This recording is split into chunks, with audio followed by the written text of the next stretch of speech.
Hello friends, स्वागत है आप सभी का आज की क्लास में। और आज जो है हम उत्तराखंड में कुली बेगार आंदोलन और कुली बेगार प्रथा के बारे में बात करेंगे। और ये सबसे महत्वपूर्ण टॉपिक है।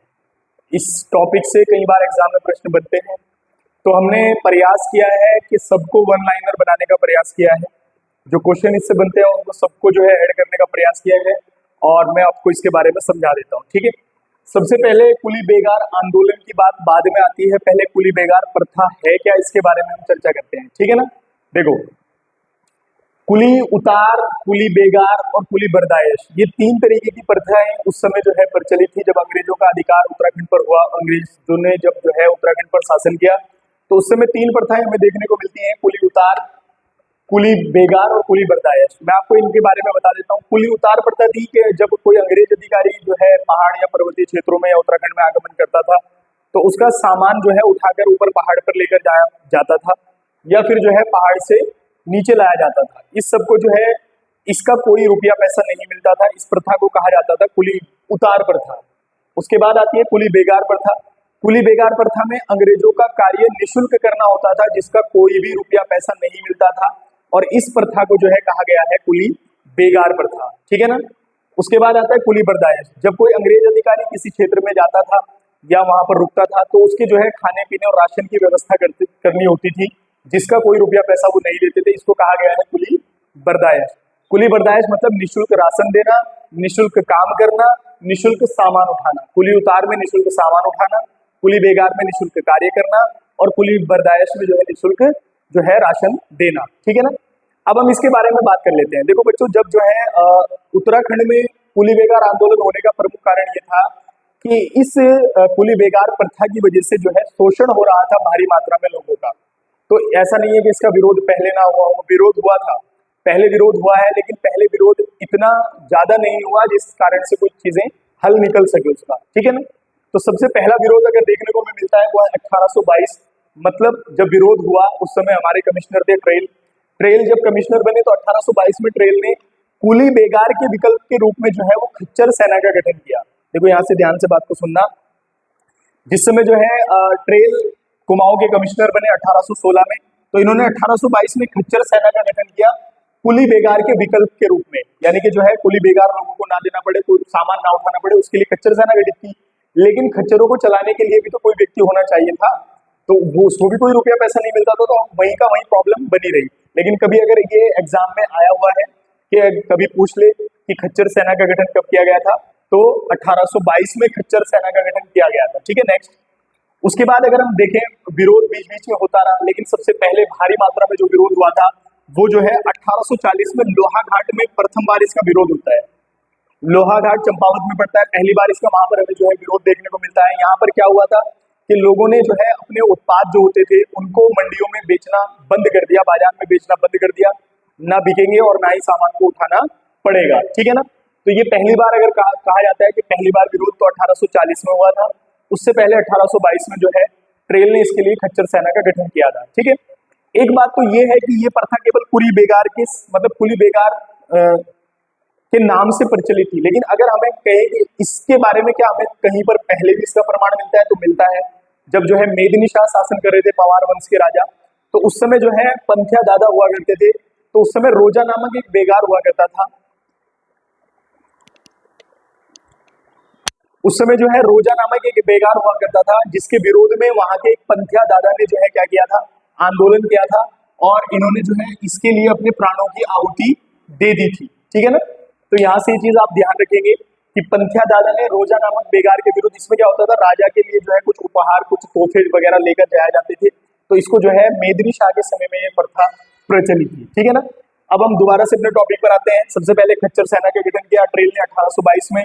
उसके बाद 1840 में लोहाघाट में प्रथम बार इसका विरोध हुआ, लोगों ने अपने उत्पादों को मंडियों में बेचना बंद कर दिया। उसके बाद उस एक इंपॉर्टेंट सी घटना है, याद तो रखनी नहीं है लेकिन फिर भी ध्यान से, 1844 में अंग्रेज यात्री पिलग्रिम जो है उत्तराखंड की यात्रा पर आते हैं, और जिनको सोमेश्वर से अल्मोड़ा के बीच कोई भी कुली नहीं मिलता। जब वो यात्रा पर आए तो उन्हें कोई भी सामान उठाने के लिए कोई कुली की व्यवस्था नहीं मिली। इसका मतलब विरोध हो चुका था। ठीक है ना। उसके बाद 1850 में पिथौरागढ़ में लोगों से जबरन जो है बेगार ली गई। यानी कि वहां के लोगों को जबरदस्ती पकड़कर जो है बेगार यानी कि कुली बेगार के काम में लगाया गया, जिसका लोगों ने भारी मात्रा में विरोध किया और उन सबका नेतृत्व कर रहे थे प्रयाग दत्त पंत। ये ध्यान रखना है यहाँ से, उन सबका नेतृत्व कौन कर रहे थे? प्रयाग दत्त पंत उन सबका जो है नेतृत्व कर रहे थे। इसीलिए जो है यहाँ से क्वेश्चन भी रिलेट होता है कि उत्तराखंड की धरती पर आंदोलन शुरू करने का श्रेय जो जाता है वो प्रयाग दत्त पंत को ही जाता है। नेक्स्ट आगे बढ़ते हैं। 1857 में रेमजे जो है कुमाऊं के कमिश्नर होते हैं। रेमजे जो है कुमाऊं के कमिश्नर सबसे लंबे समय तक रहे हैं। तो इन्होंने क्या किया, 1857 में जेल के कैदी जो थे उनको कुली के काम में लगा दिया। तो अगर आता है ऐसा कि इस कमिश्नर ने जेल के कैदियों को कुली के काम में लगाया था तो वो थे रेमजे 1857 में, ठीक है ना। नेक्स्ट आगे बढ़ते हैं। 1903 में लॉर्ड कर्जन जो है उत्तराखंड की यात्रा करते हैं। ध्यान से सुनना, आता है पेपर में। 1903 में लॉर्ड कर्जन जो है उत्तराखंड की कुमाऊं की यात्रा करते हैं। तो इनको जो है कुली बेगार के विरोध में इनके सामने दो लोग व्यक्ति जो है उत्तराखंड के प्रस्ताव रखते हैं। एक थे नारायण दत्त दास और दूसरे थे गौरीदत्त बिष्ट।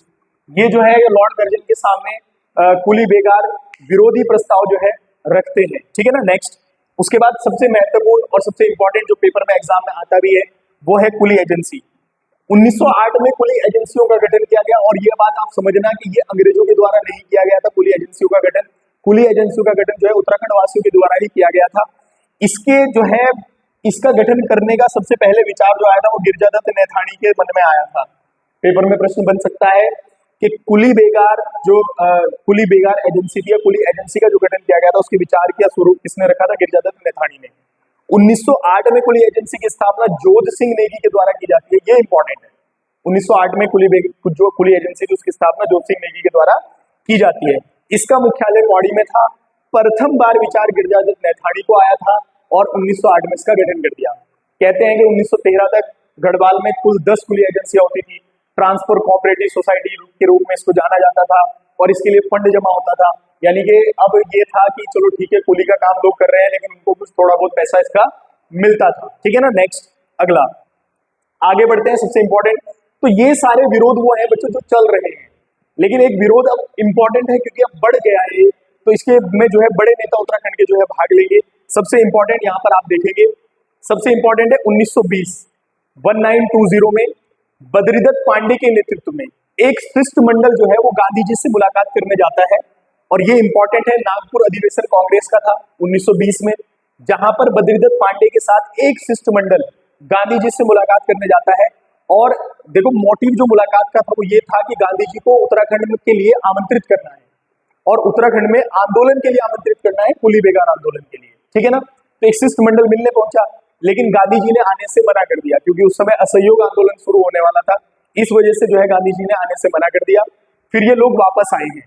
फिर उसके बाद एक जो है हमारे यहाँ परिषद है उत्तराखंड में पड़ी थी 1916 में कुमाऊं परिषद, ठीक है ना। उसका एक अधिवेशन होता है 1920 में काशीपुर। आगे पढ़ेंगे हम उसको, उसके सारे अधिवेशन अध्यक्ष कहाँ कहाँ हुए हैं, क्या कैसे स्थापना हुई। 1920 में काशीपुर अधिवेशन होता है कुमाऊं परिषद का और उसमें जो है ये निर्णय लिया जाता है। देखो यहाँ से ध्यान रखना, कुमाऊं परिषद का काशीपुर अधिवेशन, ठीक है ना। और इसमें ये निर्णय लिया जाता है कि कुली बेगार आंदोलन जो हम करेंगे वो हम उत्तरायणी मेले के अवसर पर करेंगे। और कब करना है, देखो अगर मैं आपको इस काशीपुर अधिवेशन की डेट बताऊं ना, जो ये कुमाऊं परिषद का था तो ये दिसंबर 1920 में हुआ। कब हुआ? दिसंबर 1920 में काशीपुर अधिवेशन हुआ और इसमें निर्णय लिया गया कि कुली बेगार जो आंदोलन हम करेंगे वो हम जो है बागेश्वर में करेंगे। बागेश्वर में सरयू नदी के तट पर लगता है उत्तरायणी मेला और वहां पर बागनाथ मंदिर के प्रांगण में हम इस आंदोलन को करेंगे। तो ये बात फिक्स हो गई, सबको इस बात की जो है जानकारी दे दी गई।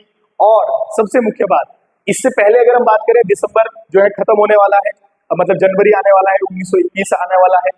तो इसमें जो है 6 से 7 जनवरी के आसपास सभी जो है स्वतंत्रता सेनानी बागेश्वर पहुंच जाते हैं, कुमाऊं पहुंच जाते हैं ढोल नगाड़ों के साथ, ठीक है। और सबसे मुख्य दिन है, बड़े बड़े नेता पहले ही पहुंच जाते थे। बद्रीदत्त पांडे हैं, गोविंद वल्लभ पंत है, हरगोविंद पंत है, चिरंजी लाल साहा है, प्रेम वल्लभ पांडे है, ये सारे बड़े नेता जो है पहुंच चुके थे 10 तारीख के आसपास, ठीक है। अब यहाँ से सबसे इंपॉर्टेंट है 13-14 जनवरी 1921, ये डेट आप याद रखना, एग्जाम में यही डेट आती है, कुली बेगार आंदोलन का अंत। 13-14 जनवरी 1921 बागेश्वर बागनाथ या बैजनाथ मंदिर का प्रांगण, उत्तरायणी मेले का अवसर और सरयू नदी का तट। और यहाँ पर जो है बद्रीदत्त पांडे, गोविंद वल्लभ पंत, हरगोविंद पंत, प्रेम वल्लभ पांडे, चिरंजी लाल, ये सारे नेता बड़े बड़े थे और इनके नेतृत्व में 40,000 स्वतंत्रता सेनानी, कितने? 40,000 स्वतंत्रता सेनानियों ने जो है कुली बेगार ना लेने की शपथ ली और इससे संबंधित रजिस्टर सरयू नदी में बहा दिए। और ये डेट एग्जाम में बहुत इंपॉर्टेंट तरीके से आती है। इस समय डिप्टी कमिश्नर डाइविल थे। डाइविल जो है इस भीड़ पर गोली चलाना चाहते थे, जिसके जवाब में बद्रीदत्त पांडे ने कहा कि आप कितनी गोली चलाएंगी, आपकी गोलियां खत्म हो जाएंगी, हमारे लोग खत्म नहीं होंगे। ठीक है ना। उसके बाद गांधी जी ने इसको रक्तहीन क्रांति कहा। कुली बेगार आंदोलन को महात्मा गांधी ने जो है रक्तहीन क्रांति कहा। डिप्टी कमिश्नर इस समय डाइविल था। ठीक है ना। और एक कविता लिखी है, मुल्क कुमाऊं का सुन लिया यारो, छन्न दिया कुल्ली बेगार। ये जो है गौरीदत्त पांडे गोरदा जो कवि है, जिनको गोरदा के नाम से जाना जाता है, इन्होंने ये कविता लिखी है कि मुल्क कुमाऊं का सुन लिया यारों से जो कविता शीर्षक है इसका। तो ये कविता किसने लिखी है? तो गौरीदत्त पांडे ने लिखी है। तो ये था कुली बेगार आंदोलन। उम्मीद है कि आप सबको इससे जो है टॉपिक में प्रश्न समझ में आए होंगे। आप चाहे तो यहाँ से नोट्स भी बना सकते हैं। ठीक है ना।